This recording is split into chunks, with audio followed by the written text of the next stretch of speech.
your people. Glorify yourself. In Jesus' mighty name we pray. Amen. So, be your own person. Pwede nyo masabihin sa katabi nyo yan, be your own person.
Yan, huwag gaya-gaya. God designed the real you. Every one of us has a design. Everyone, katulad ng fingerprint, walang magkakamukha. So, walang taong magkakamukha, pero lahat ng tao reflecting God's glory. Or every person is designed to reflect God's glory. Sabi sa Romans 8:29 to 30, for those God foreknew, He also predestined to be what? Like His Son, Jesus Christ, to be conformed to the likeness of His Son, that He might be the firstborn among many brothers. And those He predestined, He also called. So every person that accepted Jesus as Savior and Lord, or will accept Jesus as Savior and Lord, God already knew that beforehand. God does not cause us to accept or reject His Son, but because God is infinitely knowledgeable, He knows, even before it happens, who will accept Him. It does not cause us, it is our free will to accept or reject Jesus. But those whom God foreknew, God predestined. Yung mga alam na niya, natatanggap sa kanyang anak, ay ginawa na niya ng isang perfect na future, isang perfect design. And what is that? To be conformed to the likeness of His Son. Na ang ginawang disenyo ng Panginoon para sa atin ay maging kamukha tayo, maging kauri tayo ng kanyang anak, ang ating Panginoong Jesus. So God designed the real you. First of all, the design is based on His foreknowledge and based on predestination. After we have accepted Jesus as Savior and Lord, predestiny takes over. Kasi tinanggap mo na si Jesus as Lord, di ibig sabihin, hindi na tayo ang Lord ng ating buhay, doon pa lang mag-uumpisa ang predestiny. Pero hindi mo pwedeng sabihin, a person is predestined to be saved, or this person is predestined not to be saved. Because the Lordship of Jesus Christ takes effect only when you accept Jesus. That's why His Lordship and the implementation of predestiny can only begin when you already have Jesus as Savior and Lord. And what is the predestiny? To be like God. Remember that God created man in His own image. Therefore, the duty of man is to go back to that image that was lost in the Garden of Eden. That is our predestiny.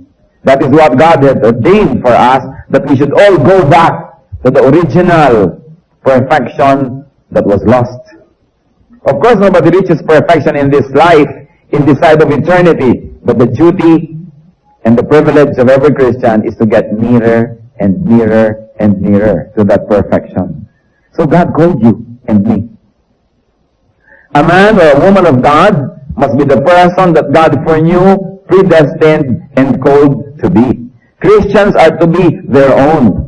And in our definition today, what is to be your own? To be what God has designed you to be. Because that is your identity.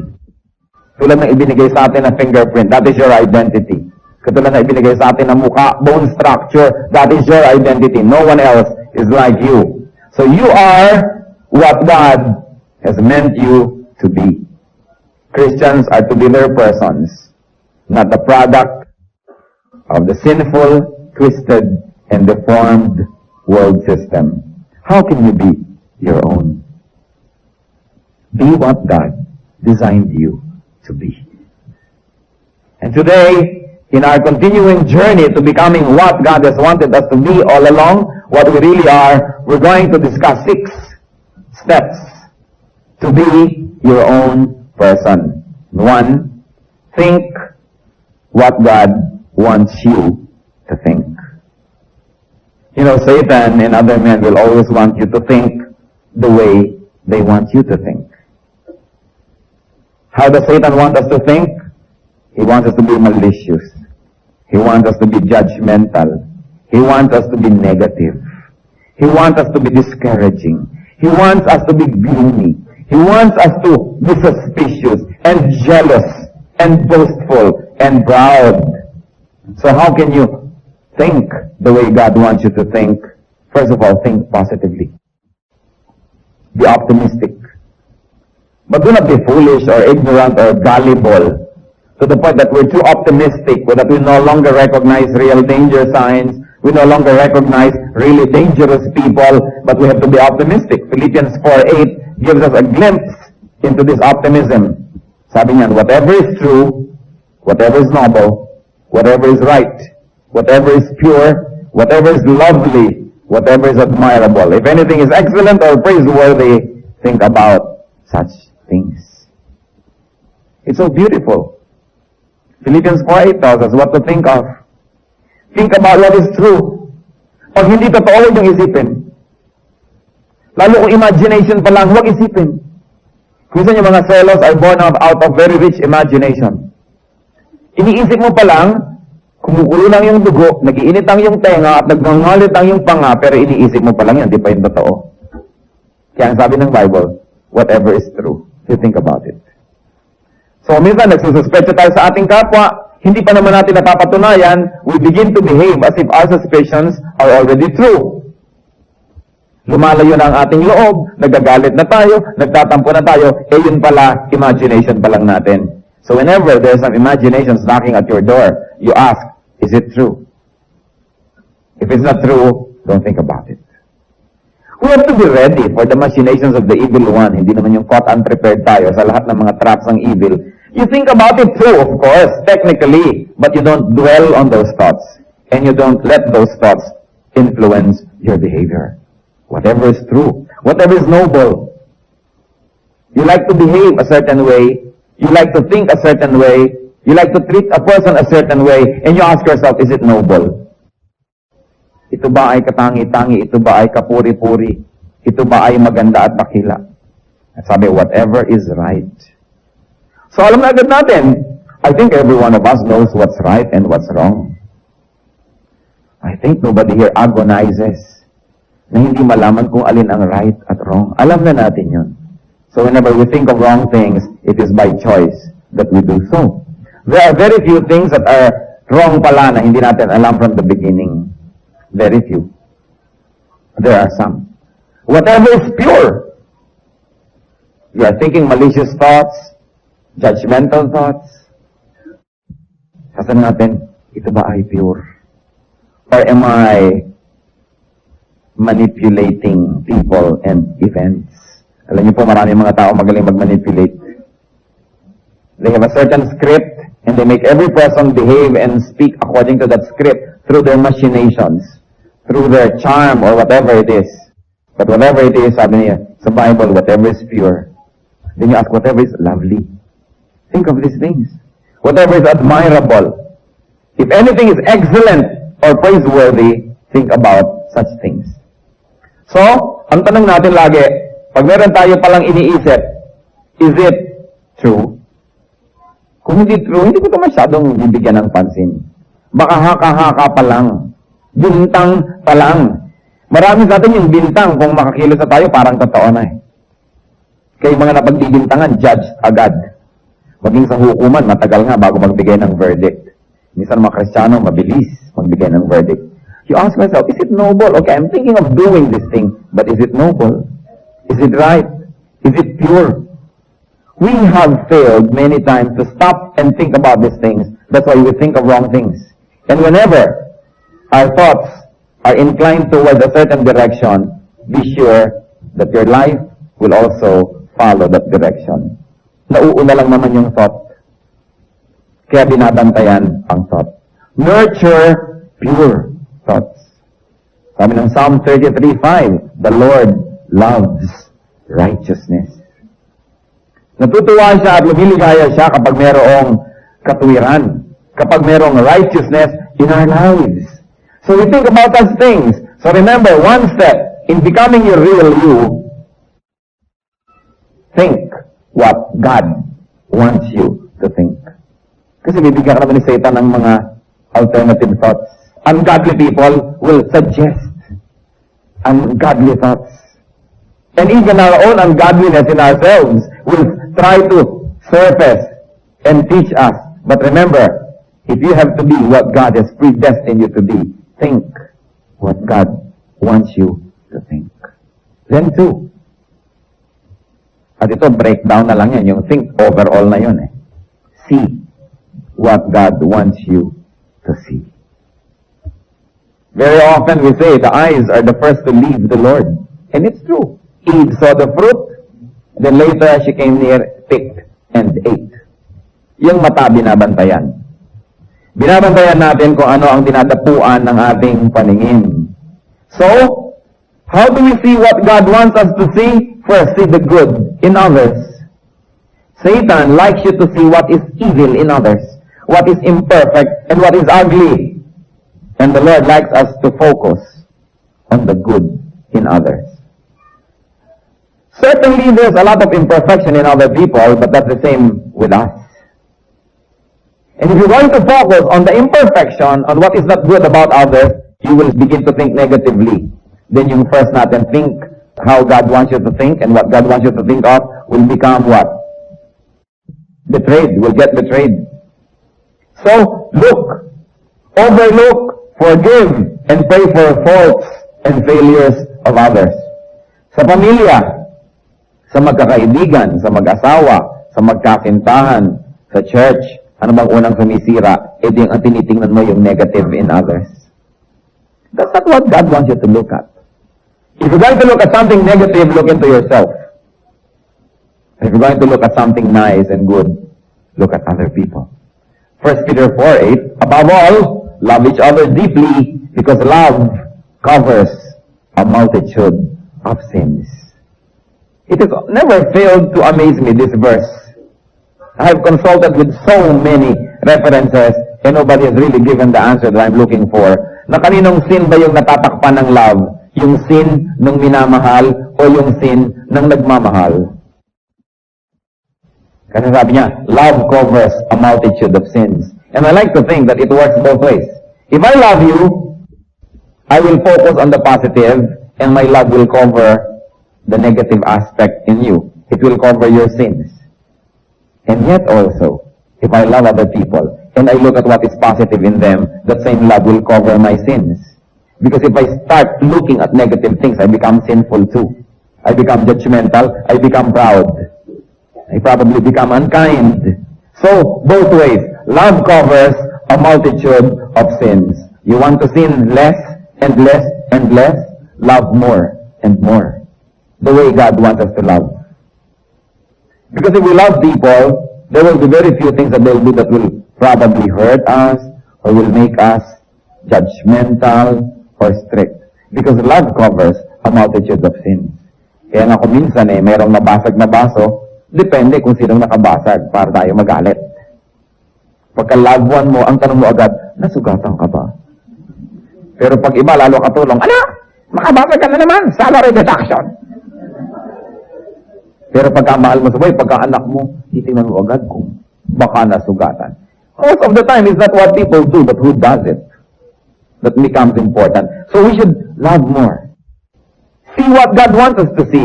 Because no matter how we try to go through life, ang bawat isang tao, meron talaga yung kapintasan At meron talaga yung katangian. Pag yung kapintasan ang lagi niyong tiningnan, kung meron kayong konting pag-ibig, mawawala pa. At pag nawala na yon, lalong lalaki ang kanyang mga mali. At lalo namang lalaki ang ating mga mata sa pagtingin sa kanyang mga mali. At lalong magiging miserable ang buhay nating lahat. So when you're looking at somebody else, you say, is this God, what God wants me to see? Okay, I'm looking at someone. Is this what God wants me to look at? Or God wants me to look at something positive and nice and beautiful and pure? Another thing under that, seeing what God wants us to see opportunities beyond difficulties. Ang mga godly people, when there's a difficulty, when there's a problem, when there is what you might call a tragedy, they look beyond it and see God. And see an opportunity. There's always an opportunity in every difficulty. Lahat tayo puyat dahil sa kasalan. At masaya naman tayo na puyat dahil sa masayang bagay. But tomorrow morning, Sunday, that's an opportunity to come on time. Is it not? Kasi konting-konting pagkakataon lang yung lahat tayo puyat, huwag yung papalampasin yung opportunity na maging dakila at maging bayani. Sapagkat ang kadakilaan at kabayanihan ay nangyayari lang sa mga mahihirap na pagkakataon. Kaya pag mayroong mahirap na pagkakataon, ito talaga, nakakainis itong taong ito, then this is my opportunity to be kind. Otherwise, kung mabait naman siya, I don't have any opportunity to be kind. It only follows that I should be kind dahil kind siya. Kung hindi na siya kind, this is an opportunity for my life to shine dahil nag-brown out. Kung ang liwaliwanag na, yung imunting ilaw nyo, hindi na yung mapupuna. Pero kung habang lalong sumisidi ang dilim, lalo namang na-appreciate kahit kaprasong ilaw lamang.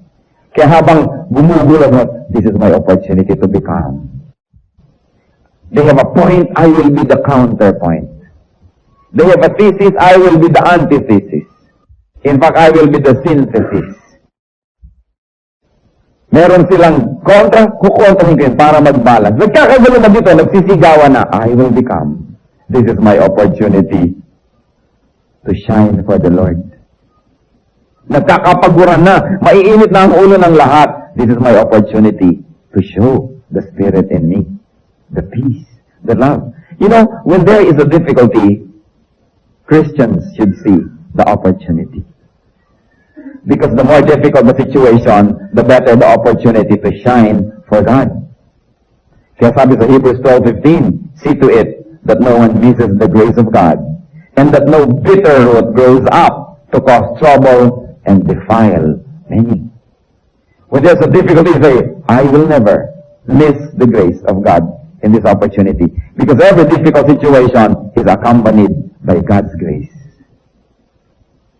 Those who don't pass the test only choose not to pass. But every difficulty, every problem is accompanied by a solution. Every question has an answer. Every challenge is an opportunity to be victorious. You want to be your own person? You want to be what God has wanted you to become all along? See what God wants you to see. Kung minsan, mayroong isang tao nakakayamot, ang gusto agad natin to get rid, to destroy, to annihilate, to totally pulverize, evaporize the person. You don't see the patient, the wounded person crying out to be healed. At lahat tayo guilty dyan kasi nakakapangyari ang ating personal. Gusto agad natin, tayo makapangyari, tayong manalo, tayo ang mag-prevail. But see, nasa isang taong nakakainis, there is a child or a patient asking to be loved. Can I tell you that the most unlovable persons are those that need it most? Kaya, opportunity yun. Huwag nating palampasin. Kung marami na tayong napalampas, huwag nating palampasin pa. O kaya, huwag nating palampasin lahat. Meron tayong magagawa. In our journey towards godliness, to be our own person, number 3, hear what God wants you to hear. Christians, you choose what you listen to. Hindi ko yata papayagan na ang tenga ko tambakan araw-araw ng mga tao ng complaints, ng gossip, ng slander, ng mga reklamo, ng mga paninirang puri, at ng mga kung ano-anong mga nakakapabagsak ng damdamin. At ang tenga ninyo ay inyong pag-aari. May karapatan kayo na papasukin at hindi papasukin ang mga tunog na hindi ninyo ibig. Remember na hindi basurahan ang inyong mga tenga na willing tayong tanggapin ang lahat ng ipaparinig sa atin ng mundo. So that when people come to us, always complaining and always with God, we say, excuse me, don't pollute my ears. Wala ka nang ginawa kundi tambakan ng mga kung ano-anong mga nakakainis na bagay ang tenga ko. Kaya kahit anong ligaya ko, pag nakausap kita mamaya, down and out na rin ako. At ang galit mo, nagiging galit ko na. Ang giyera mo, nagiging giyera ko tuloy. Teka muna, tenga ko yan, wala kang karapatan. You choose what you hear. And you have a right. Di ba ayaw nyo rin, lote nyo, tinatambakan ng basura ng kapitbahay? Alam nyo ba na mas mahalaga yung tenga nyo kaysa sa lote? Pero marami tayong naririnig. Naririnig yung mga advertisements. Always telling you na kulang ka. Hindi ka maganda. Pangit ka. Kaya kailangan mo ang produktong ito para ka gumanda. Kulang ang iyong ganito. Hindi ka tama. Lagi na lamang na you're inadequate. You have a right not to listen to these things. Hindi nyo papayagan na lagi yung nadidinig yung mga advertisements na yan. Hindi natin papayagan na lagi natin nadidinig yung mga worldly music that affects us. Hindi natin papayagan na may mga taong, mga chismosa na walang ginagawa kundi bulong-bulong sa atin. Lalapit sa'yo, sa ilang saglit, ang gagaling. Kahit hindi mo bumuka ang bibig, may nasasabi. Alam niyo yun, yung hari. Nakikita siya, ayan, dadating na siya. Tingnan na ang diet niya. Hindi naman gumagalaw ang labi niya, pero nakakapaglagay ng lason sa inyong tainga. Lalong-lalo yung mga may hawak na pamaypay. Oras sa tinakpan niya ng bibig, may mga lasong lumalabas dyan. Dalawang ginang na nagkaganyan na ng pamaypay na may kabuktotang nangyayari. Mag-ingat, hindi nyo kailangang marinig yun. And you can direct with people. Kung napapansin ko, tuwing darating ka na lang sa akin, wala ka nang ginawa, kundi siraan yung pinsan natin na yan. Huwag mo nang lasunin ang isip ko. Kung nagagalit ka sa kanya, huwag mo akong indamay. You have a right to protect your ears from pollution. Sabi ng Mark 4:24, consider carefully what you hear. At diba, totoo nangyayari yan eh. Marinig lang natin ang complaint ng isang tao against another person, kampi na tayo sa kanya. Kung sinong unang magsumbong, siya na ang nakakampihan. Binabantayan ang tenga na yan. Akala natin kung minsan, ang tatalino na natin eh. Yun pala tayo, mga tau-tauhan, na kung anong naibubulong sa atin, yun naman ang namumulaklak sa ating buhay. Kaya naman ang isang lalaki, mahal na mahal ang kanyang nanay, pero matapos marinig ang kanyang asawang bubulong-bulong ng 5 taon, ayaw nang pumunta sa nanay niya. May mga ganon. Mga padaplis, unti-unti, but over time, it will, ripen into an evil fruit. Nai-influence tayo. Isipin ninyo, kung minsan may napapalo kang anak, kung minsan may napapagalitan kang tao, dahil may nagbulong sa'yo. Minsan meron ka isang empleyado o katulong, natutuwa ka, pero eto ngayon na isang kapatid mo, yun naman katulong mo, pagka wala ka, ganito, mamaya galit ka na rin. Sometimes without even verifying the details. Be your own person. Huwag tayong maging parang pinaglalaroan ng iba na oras na nabulungan, yung behavior natin na i-influence na nila. You cannot be godly unless you are your own person. Na meron kang sariling paninindigan, na hindi lahat ng ibinubulong ng iyong asawa, ng iyong nanay, ng iyong anak, ay paniniwalaan mo agad. Kailangan tinitimbang ang lahat. Because remember that the devil spoke to Eve through the serpent. Huwag niyo naman tawaging ahas ang inyong asawa. Baka puluputan kayo niya. Diba? Pero nangyayari yun, kadalasan yung asawa, napakalaking negative influence yan. Binalasan ang inyong isipan laban sa inyong mga sariling kamag-anak o minsan laban sa inyong sariling nanay. It can happen. So, kailangan binabantayan. And then number 4, in our journey, say what God wants you to say. Yung mga unkind and harsh and critical words have no place in the Christian vocabulary. But remember this, Christian, are you listening? The enemy will tempt you to say what he wants to say through you. The enemy will tempt you to speak the way he speaks.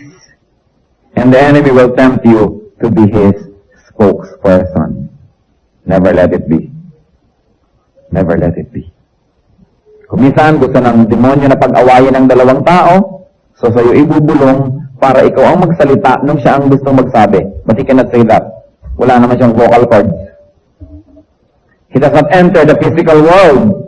So he will need your physical body. He will need your mouth and tongue to speak on behalf of him. And you don't allow that. Meron siyang mga pusong gustong sugatan sa pamamagitan ng salita, palibat at wala siyang boses, ang boses natin ang gagamitin. I-influensyahin tayo para oras na umandar ang ating mga dila, sa bawat pilantik ng dila na yan, may taong nasusugatan. Actually, you are serving the interest of the evil one. Merong taong magkasundo, gusto ni Satan pagkagalitin. Anong gagamitin niya? Ang ating labi para pagkagalitin ang dalawang taong ito. In other words, you are serving the interest of the evil one. Whenever you open your mouth, Christian, say what God wants you to say, not what Satan wants you to say. Kapag ka merong mainit na pagtatalo o kaya merong napakahirap na sitwasyon, gustong-gusto mo nang saktan ng damdamin ng mga tao at murahin sila at magsalita at manumbat. Say to yourself, wait, is this what God wants me to say? Dahil pag nasabi natin, hindi ito ang gusto ng Diyos na gusto kong sabihin, definitely you are serving the interest of the evil one. Grabe ang deception. All around, there is deception. Kaya ang sabi ng Luke 6:45, the good man brings good things of his mouth, out of the good stored up in his heart. And the evil man brings evil things out of the devil, and out of the evil stored up in his heart. At ano pong sabi? For out of the overflow of his heart, his mouth speaks. Kung anong laman ng puso, yun ang lumalabas sa bibig. Kaya binabantayan kung anong maririnig, kung anong nakikita, sapagkat yan ang entry point into the heart. At pag lagi tayong nakakakita ng evil, lagi tayong nakakarinig ng evil, ang laman ng puso evil, pagbukas ng bibig, yun ang lalabas. Natural. Para rin kung ano ang labas ng sikmura, when we throw up, that is what will come out. Ano nga namang maiba? I remember one particular time, one of my friends owned a very fancy restaurant, and there was this girl who was trying to project na siya yata ay society girl or whatever, at ang arte-arte niya, at kung ano mga kasupladahan ng pinaggagawa niya, bigla siya nag-throw up. Ano ang nakita ng mga waiter na isinuka niya? Munggo. Sabi ng waiter, munggo lang pala kinain mo kanina, ang supla-suplada mo pa ngayon. O ganon, ano bang laman ng sikmura lumalabas when you throw up? Kung ano laman ng puso, yun ang lalabas. Kaya pag nakita yung tao, laging reklamo ng reklamo, laging chismis ng chismis, alam nyo na, punong-puno ng evil ang puso ng taong ito. Kailangan ipag-pray, kailangan mahalin, pero hindi dapat pakinggan. Maraming ganon. So say what God wants you to say. In a very difficult situation, you're tempted to open your mouth and say, Lord, is this what you want me to say? Hindi naman mahirap malaman eh. Hindi mahirap malaman. Hindi lang tayo dapat pabigla-bigla.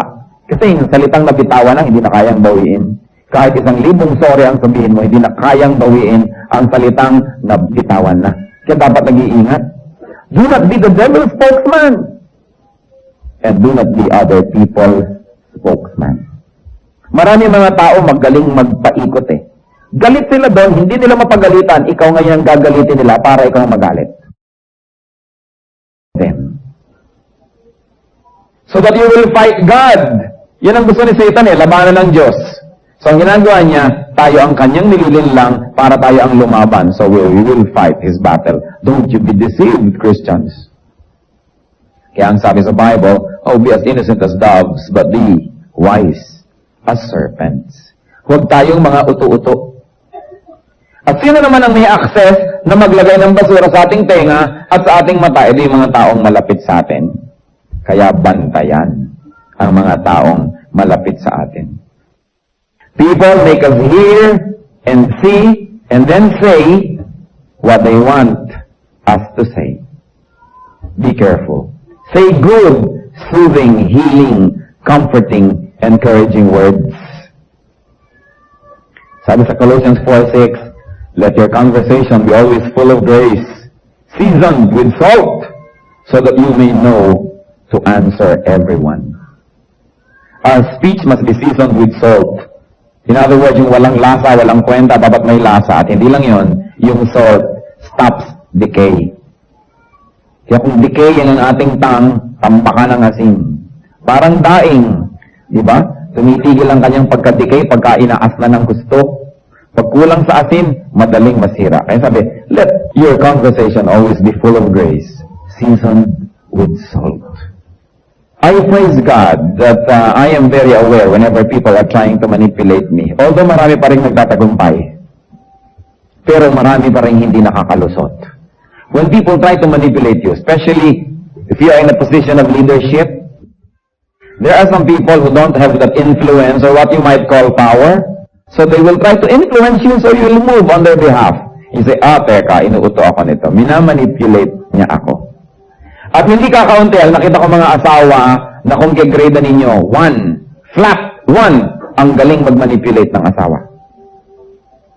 Galing, laro mga Pilipina. Talagang pwede mong bigyan ng mga award sapagkat kumisan na ilalayo ang asawa sa sariling ina. At talagang pag nag-manipulate, akala pa ng lalaki siya pa ang may corona. Dahil habang minamanipulate ka, inuuto ka pa. Nga may gagawin ka, akala mo, decision mo talaga yan, pero hindi pala, bulong ng kung sino-sino. Be careful. And women, even men, if you find that you have this nature in you, get rid of it. It's not godly. We should not manipulate others. God does not even manipulate us. God even gives us free will. Do not be manipulative. Let your conversation be always full of grace, seasoned with salt. And then number 5, do what God wants you to do. At nabanggit na natin kanina yan. Do not be the action man, do not be the hatchet man of the devil. Do not do only what you want to do, and do not be the puppet or robot of another person. Maraming ganun kasi atin sa daigdig na ito, napakaraming mga tao yung kulang yung strength of character na hindi nila nabamalayan, sila yung minamanipulate na ng iba.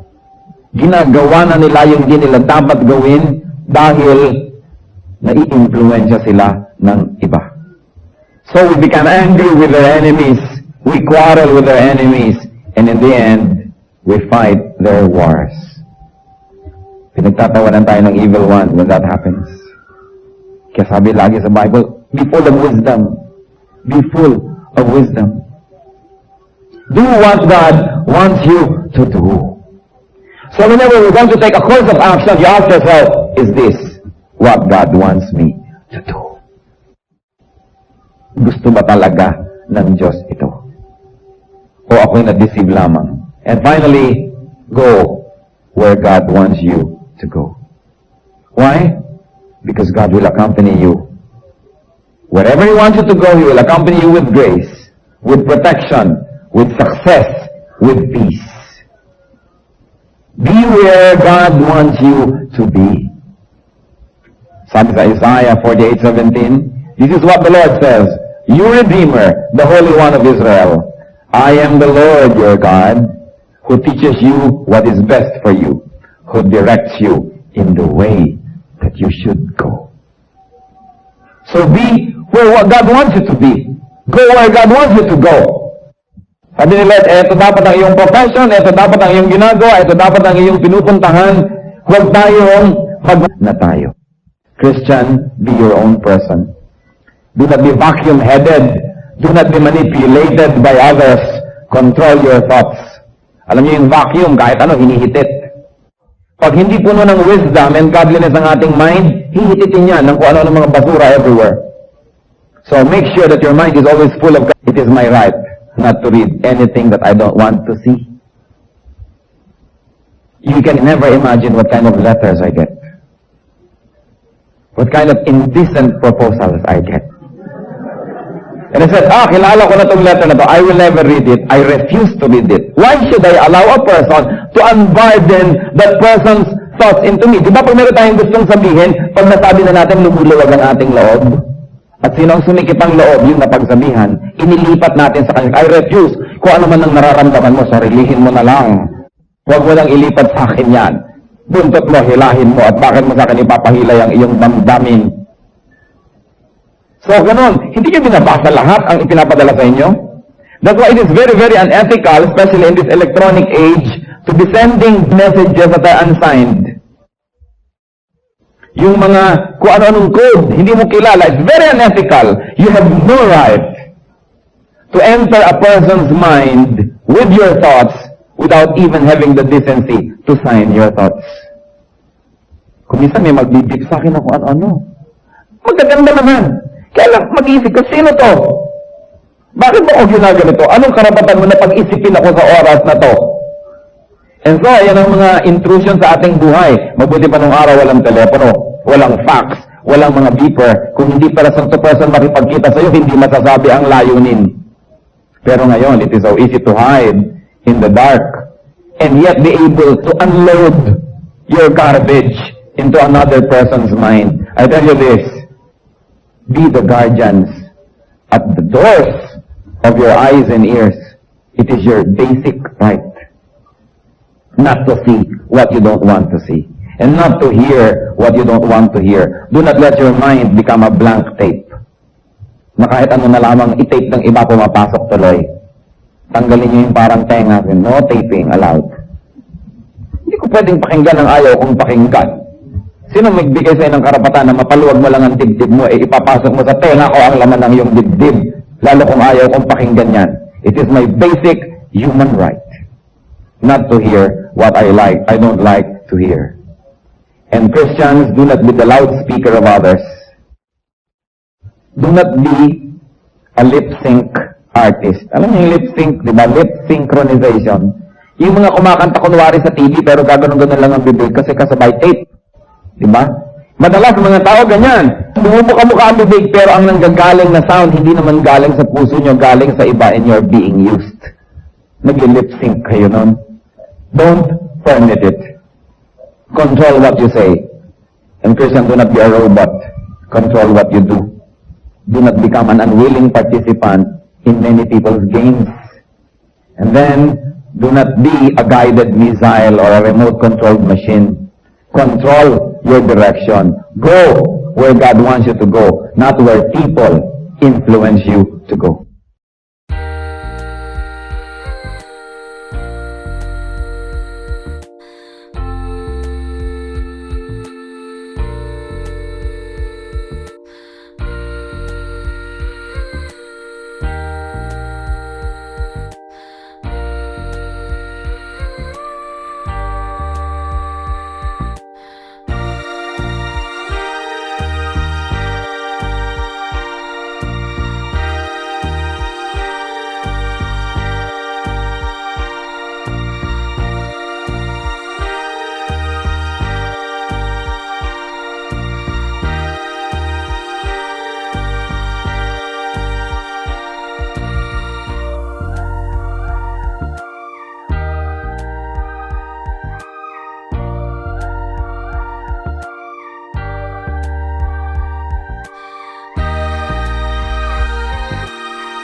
You are what God wants you to be. You can be what God wants you to be. Anything apart from what God wants you to become is not you. Will not be you. So get real. Be yourself. Be your own